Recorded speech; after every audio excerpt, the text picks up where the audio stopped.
دیکھیں بھائی، ہم سب جتنے بھی ہیں، چھوٹے ہیں بڑے ہیں، قرآن مجید پڑھنے والے ہیں یا کتابیں پڑھنے والے ہیں، ہم سب کے سب اللہ تعالیٰ کے حکموں کے پابند ہیں، اور اپنی ظاہری زندگی گزارنے کے لحاظ سے جو انسانی اقدار ہیں، انسانوں کے ایک دوسرے کے حقوق ہیں، ان کے بھی پابند ہیں۔ اللہ تعالیٰ کے حکموں کے بھی پابند ہیں، اور جو انسانی اقدار ہیں، اخلاق ہیں، چاہے وہ کوئی ہمیں بولے یا نہ بولے، باحیثیت انسان ہونے کے ہم ان انسانی اقدار کے بھی پابند ہیں، اور انسان ہونے، ایک معاشرے، ایک سوسائٹی، ایک ادارے، ایک جماعت، اکٹھے رہنے، ان چیزوں کی وجہ سے ہم انسانی حقوق کے بھی پابند ہیں۔ ہمیں ان دونوں چیزوں کا بیک وقت لحاظ رکھنا ہے۔ اور ایک حدیث پاک آتی ہے، اس میں رسول اللہ صلی اللہ علیہ وسلم فرماتے ہیں کہ جو بندہ اس طریقے سے زندگی گزارے کہ بندوں کے حقوق بھی اس طریقے سے پورے ادا کرے کہ ان کی وجہ سے اللہ تعالیٰ کے حکم میں کوتاہی نہ ہو، اور اللہ تبارک و تعالیٰ کے حکم بھی اس طریقے سے پورے ادا کرے کہ مخلوق کے حقوق میں اس کی وجہ سے کوتاہی نہ ہو، تو ایسے بندے کو ہر نیکی پر ڈبل ثواب ملے گا۔ ایک بندہ تبلیغ میں لگ گیا، نیکی بہت زیادہ کرتا ہے، لیکن تبلیغ میں لگنے کی وجہ سے بیوی کے حقوق، اپنی اولاد کے حقوق ضائع ہو جاتے ہیں، تو بڑا نیکی کا کام رہا ہے، لیکن تبلیغ جیسا نیکی کا کام جو نبیوں والا کام ہے، اس کام کو کرنے کی وجہ سے اگر ادھر بیوی کے حقوق، ادھر اولاد کی تربیت کے حقوق، یا رشتہ داروں کے، ہمسایوں کے جو حقوق ہیں، اگر ان کے اندر کوتاہی ہوتی ہے تو اس کو ثواب ڈبل نہیں ملے گا۔ اسی طریقے سے ایک بندہ قرآن کی تلاوت کرتا ہے، بڑا صوفی صافی نیک نمازی بنا ہوا ہے، ہر وقت مسجد میں پڑا ہے، لیکن اس مسجد میں پڑے رہنے، نیکی کرنے کی وجہ سے ادھر جو اللہ نے دوسرے حقوق رکھے ہیں، اپنی بیوی کے، اپنے بچوں کے، اپنے ہمسایوں کے، اپنے رشتہ داروں کے، اب ان کے اندر اس سے کیا ہو جاتی ہے، کمی کوتاہی ہو جاتی ہے، تو اس بندے کو ڈبل ثواب کا وعدہ نہیں ہے۔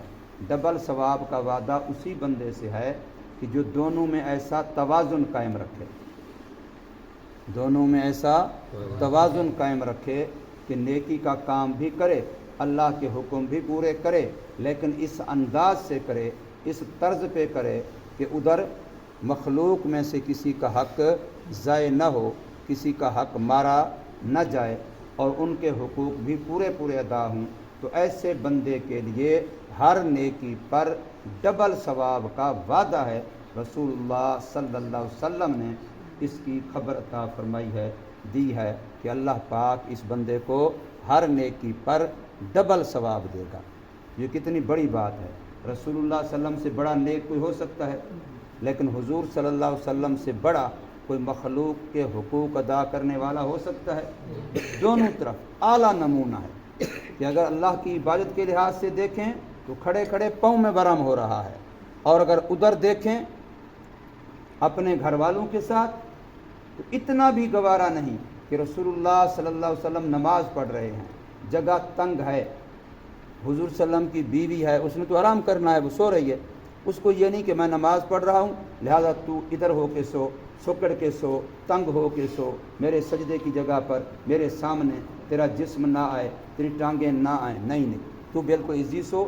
جس وقت سجدے کو جاتے ہیں پھر اس کے جسم کو ہاتھ لگاتے ہیں، وہ ٹانگیں سکوڑ لیتی ہے، پھر سجدہ کر لیتے ہیں، کھڑے ہوتے ہیں تو اس کو اجازت ہے کہ تو اپنے جسم ٹانگیں کیا کر لے، سیدھی کر لے، سکون سے سو۔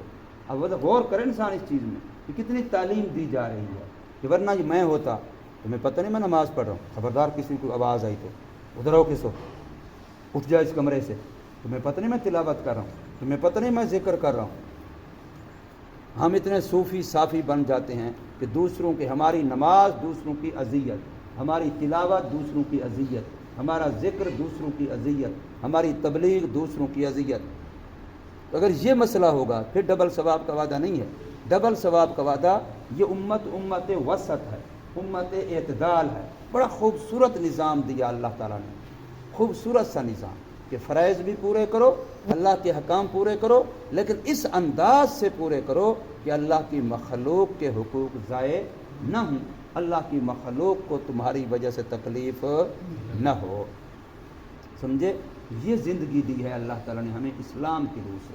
اس لیے ہم ان دونوں چیزوں کے پابند ہیں کہ ہم مسلمان ہونے کی حیثیت سے، کلمہ گو ہونے کی حیثیت سے اللہ تعالیٰ کے حکموں کے بھی پابند ہیں، ان کو بھی ہم نے پورا کرنا ہے. لیکن ان حکموں میں پورا کرتے اتنے غلو کر جائیں جس سے مخلوق کے حق مارے جائیں، ضائع ہو جائیں، اس کی بھی اجازت نہیں ہے. یا اس طریقے ہم کہیں کہ ہم بڑے با اخلاق ہیں، ہم تو رانجھے ہر دے سانجھے، ہم تو بڑے اتنے نرم دل ہیں، ہم تو فلاں ہیں، لہٰذا مخلوق کی اتنی خیر خواہی کریں کہ اس کی وجہ سے کیا ہو جائیں، اللہ کے حقوق جو فرائض و احکام شریعت کے ہیں وہ ضائع ہو جائیں. تو پھر اس بندے کے لیے کوئی اچھی تعریف نہیں ہے. تعریف اس بندے کے لیے ہے. لیکن ایک بندہ رسول اللہ صلی اللہ علیہ وسلم کے سامنے تذکرہ کر رہا ہے، ایک عورت ہے ہمارے محلے کی، بڑی نیک ہے، تلاوتیں کرتی ہے، ذکر کرتی ہے، نفلیں پڑھتی ہے، یہ کرتی ہے، وہ لمبی ایک لسٹ سنائی نیکیوں کی. لیکن فرمایا اس کی زبان ایسی ہے، کسی کی غیبت کرتی ہے، کسی پر بہتان لگاتی ہے، کسی کو گالیاں دیتی ہے، کسی کی چغلی کھاتی ہے، کسی کا کچھ کرتی ہے. زبان بیچاری کی ایسی ہے. ادھر کیا ہے؟ بڑے روزے، بڑی نفلی روزے، نفلی عبادتیں، بڑی خیراتیں، بڑا فلاں فلاں. تو حضور نے فرمایا جہنمی ہے. حضور نے کیا فرمایا؟ جہنمی ہے. اب ذرا اندازہ لگا. اس لیے ہم نے ان دونوں چیزوں کو دیکھنا ہے. اللہ تبارک و تعالی ہمیں عمل کی